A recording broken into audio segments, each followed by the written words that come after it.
But Congress will leak, and we don't want leakers.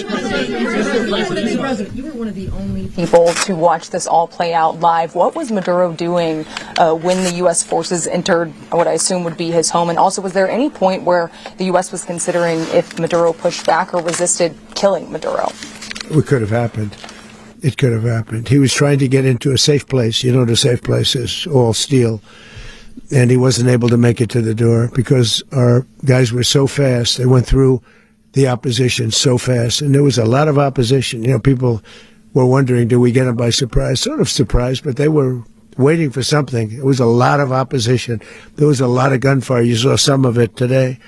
But he was trying to get to a safe place, which wasn't safe because we would have had the door blown up in about 47 seconds, they say on average. Regardless of how thick the steel was. It was a very thick door. It was a very heavy door, but he was unable to get to that door. He made it to the door. He was unable to close it.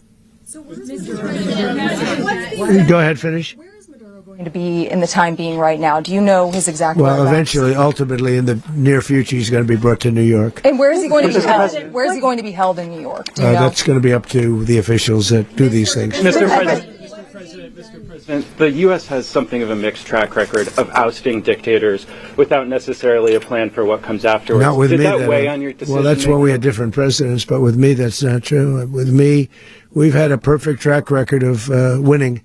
We win a lot, and we win. If you look at Soleimani, you look at al-Baghdadi, you look at the Midnight Hammer. Midnight Hammer was incredible. Right now, you wouldn't have peace in the Middle East. We have essentially peace in the Middle East because of that. If we weren't successful with Midnight Hammer, you wouldn't have peace in the Middle East. So, with me, you've had a lot of victory. You've had only victories. You've had no losses. Yeah. Download Tribun X sekarang, menghadirkan lokal menjadi Indonesia.